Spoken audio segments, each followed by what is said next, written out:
A bidiyon mu ne yau zan nuna muku yadda za ku haɗa irin waɗannan fotunan da kuke gani. Wannan fotunan da kuke gani, kuna ganin fotuna ne masu kyau, kuma idan kun lura a nan sama da kuke gani za ku ga sunana a nan sama. Ko kai ma idan kana da bukata za ka iya yin irin waɗannan fotunan da kuke gani. Da farko za ku je ku yi downloading din wannan application mai suna Bing. Idan baka iya register akan wannan application ba, na yi tagin din wani video a nan kasa. Wannan zai nuna maka yadda za ku yi register akan wannan application da kuke gani. So ku biyo na cikin wannan video domin in nuna muku yadda za ku yi wannan abin cikin sauki. Amma kafin nan, mafi yawancin ku kun sani cewa bana dora bidiyoyi akan yadda za ku samu kuɗi online da kuma yadda ake editing din video.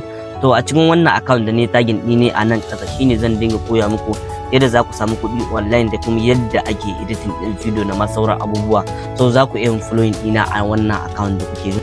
Har ku manta ku danna like da sharing din wannan video da kuma danna wannan alamar nan ta follow. Kai tsaye mu shiga cikin video domin in nuna muku yadda za ku yi wannan abin cikin sauki. Da farko za ku shigo cikin application mai suna Bing kamar haka. Ga wani wajen inda an rubuta create da image, za ku danna shi. Da zaran kun danna shi zai dan yi sacin kadan, yana sacin zai nuna muku wannan fuskar kuke.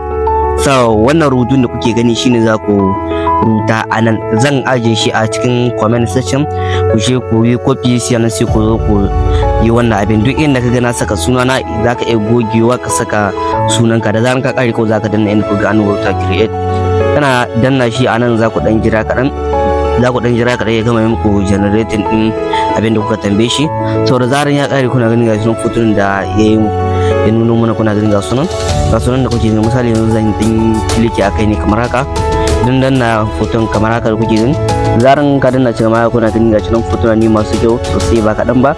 So sai kuma idan kana da buƙatar ka fiddo foto, idan sun yi maka za ka danna wannan digo-digon nan guda uku da ku ga dan ya alaman nan, za ku danna shi.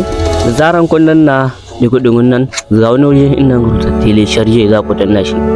Da zaran kun danna shi kenan kun gama yin downloading din wannan foto a cikin wayar ku. So da haka ne za ka bi duka yi downloading din dukkanin wannan fotunan da kuke gani. So duka anan muka kawo karshen wannan video namu. Idan wannan video bai da nan wannan video da mu like.